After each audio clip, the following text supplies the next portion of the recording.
NBA Draft merupakan sebuah acara yang diselenggarakan NBA supaya seluruh tim peserta NBA dapat memilih pemain baru atau rookie untuk dimasukkan ke dalam tim mereka. Gelaran NBA Draft ini pertama kali eksis di tahun 1947 dan selalu diselenggarakan setiap tahun semenjak tahun 1947 tersebut. NBA Draft 2024 menjadi salah satu draft NBA yang paling menarik perhatian. Memang tidak ada prospek yang benar-benar megah seperti Zion Williamson atau Victor Wembanyama di angkatan ini. Meski begitu, terdapat seorang anak dari legenda NBA yang bagi beberapa orang dipercaya sebagai pemain terbaik yang pernah ada. Anak dari pemain NBA ini meski tidak tampil baik di level kuliahan, tetapi ia tetaplah populer karena ia merupakan anak dari legenda NBA, LeBron James. Pertanyaannya, apakah Bronny James bisa bersaing di NBA nantinya dan apakah nepotisme yang membuatnya bisa masuk ke sini? Hai semuanya, sebelum melangkah ke videonya, buat kalian yang lagi pengen bikin jersey basket custom, pakai EZ Sportwear jawabannya. Di EZ Sportwear, kalian bisa bikin jersey sesuai dengan keinginan kalian. Kalian juga bisa loh minta bantuan Mimin EZ untuk mendesain jersey kalian. Oh iya, di tanggal 25 Juni sampai 26 Juli ini, EZ Sportwear lagi ada promo nih, yaitu Rp60.000 untuk satu jersey. Murah banget kan? Yuk buruan bikin jerseymu di EZ Sportwear. Pada tahun 2003, LeBron James terpilih di urutan pertama pada NBA Draft 2003. Saat itu, ia merupakan prospek yang luar biasa terkenal. Meski saat itu internet belumlah booming seperti sekarang, tapi namanya tersebar luas dengan amat cepat di khalayak ramai. Setahun setelah ia masuk ke NBA, LeBron pun kedatangan anggota baru dalam keluarga kecilnya. Saat itu, anak dari hubungannya dengan Savannah lahir ke dunia. Dan saat itu, LeBron menamai anaknya dengan nama yang sama persis dengannya, yaitu LeBron James Jr. Bagaimanapun, seiring berjalannya waktu, untuk membedakan nama dirinya dengan ayahnya, akhirnya LeBron James Jr. pun lebih dikenal oleh orang-orang sebagai Bronny.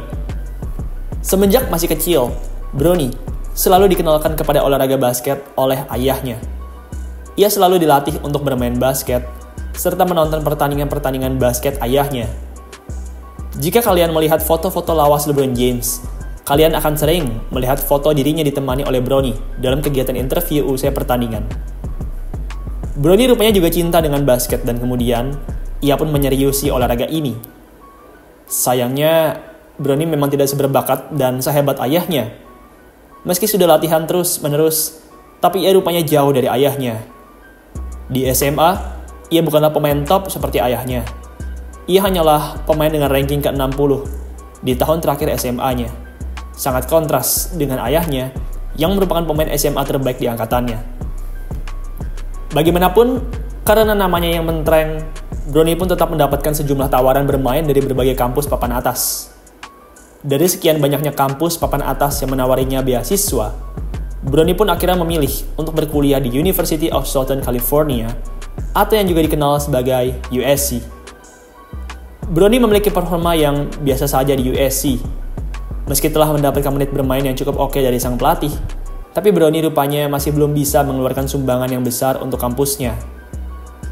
Bronny sendiri total bermain pada 25 pertandingan bersama USC, dengan menit bermain sebesar 19,3 minutes per game. Dan selama itu, Bronny hanya berhasil mencatatkan rataan sekitar 5 points, 3 rebound, dan 2 assist.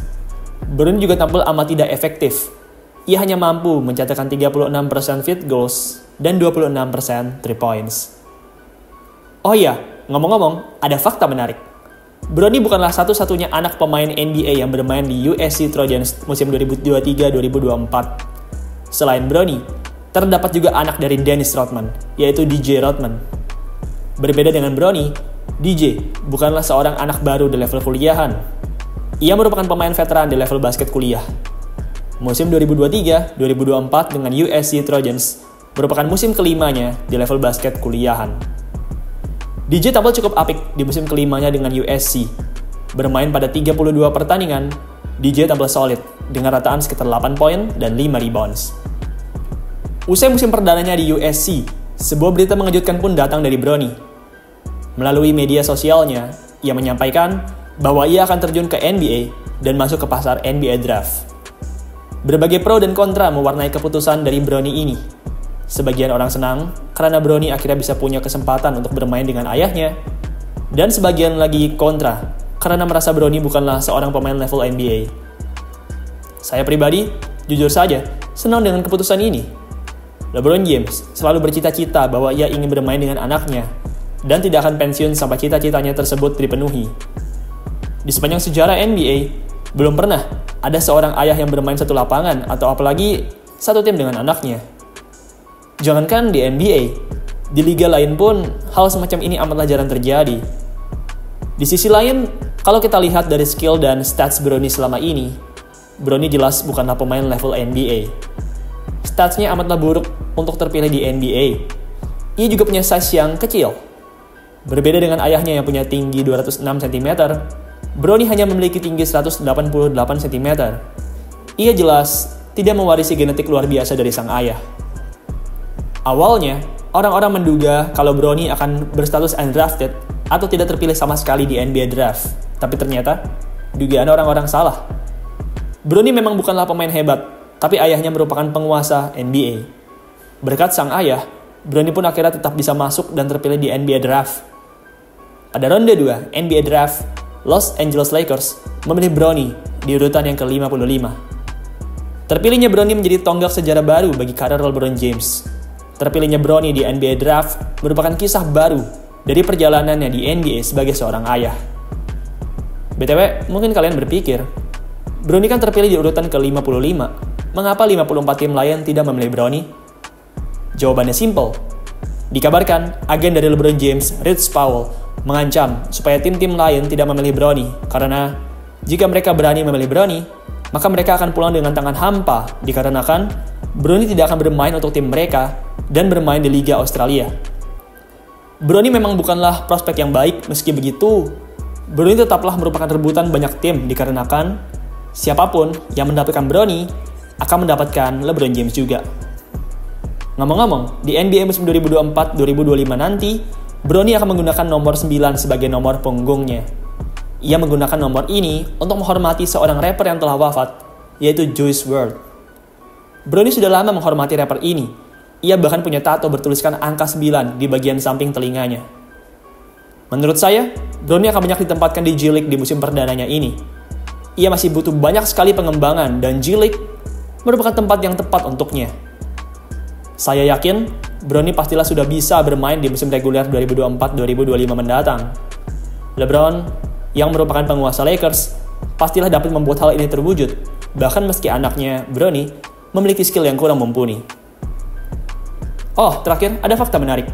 Tahukah kalian, kini LeBron James dan Bronny merupakan pasangan ayah anak dengan total poin terbanyak di sepanjang sejarah NBA.